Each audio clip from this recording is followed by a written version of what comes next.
ஜாரசா இதுல இன்னொரு சந்தேகம் என்னன்னா, இப்ப உறுதியளிக்கப்பட்ட ஓய்வூதிய திட்டம் அப்படின்னு ஒண்ணு கொடுத்தாங்க இல்லைங்களா, அதற்கு பின்னணியில ஒரு காரணம் அரசியல் கணக்கு இருக்கு. ஏன்னா இன்னைக்கு ஆசிரியர்களும் அரசு ஊழியர்களும் தேர்தல் சமயத்துல வேலை பார்க்கணும் திமுக அரசுக்கு. அதனாலதான் அவங்களுக்கு உறுதியளிக்கப்பட்ட ஓய்வூதிய திட்டம்னு ஒண்ணு அறிவிச்சு அவங்கள போராட்டத்திலிருந்து விடுபட வச்சிருக்கு அரசு அப்படின்னு ஒரு குற்றச்சாட்டு இருக்கு.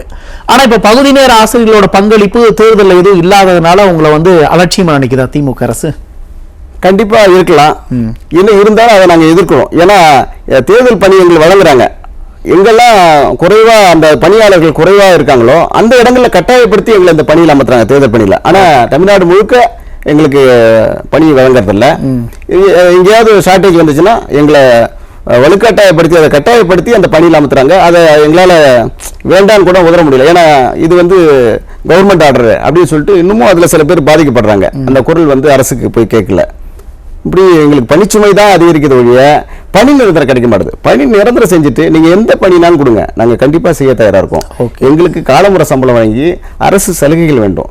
எந்த ஒரு சலுகை இல்லாம எப்படி ஒரு குடும்பம் வாழும்?